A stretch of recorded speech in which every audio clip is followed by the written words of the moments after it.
স্টুডেন্টদের লাইফ নষ্ট হচ্ছে মূলত এই 3টি কারণে। নাম্বার 1, বালকদের বালিকাদের প্রতি অ্যাট্রাকশন, বালিকাদের বালকদের প্রতি অ্যাট্রাকশন। অ্যাকচুয়ালি যেটা বই পড়ার সময়, সেই সময়ে বই না পড়ে তাদের অ্যাট্রাকশন বেশি কাজ করে। কোনো বাবুসোনা খপ্পরের পড়ে লাইফটাকে ধ্বংস করার কোনো মানেই হয় না। অর্থাৎ যেটা বই পড়ার সময়, সেই সময়ে তারা বই না পড়ে বাবুসোনার খপ্পরে পড়ে লাইফটাকে হেল করে দেয়, ধ্বংস করে দেয়।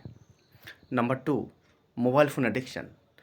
ও অত্যাধিক পরিমাণে মোবাইলের প্রতি আসক্ত তাদের রেজাল্ট, তাদের লাইফ ধ্বংসের একটি অন্যতম প্রধান কারণ। মোবাইলের প্রতি আসক্ত, মোবাইলের প্রতি টাইম অপচয়, যেটার পরিণাম রেজাল্ট খুব খারাপ, খুব ক্ষতিকর দিকে একটা প্রভাব পড়ে যায়। নাম্বার 3, অ্যালকোহল, ড্রাগ ইত্যাদি নেশা। অর্থাৎ লাইফ চেঞ্জিং হয়ে যাবে, ডেভেলপ হবে, সাকসেস হবে যখন এই 3টি থেকে সতর্ক থাকবে। Number 1, attraction. Number 2, mobile phone addiction. Number 3, alcohol, drug ইত্যাদি থেকে বর্জন।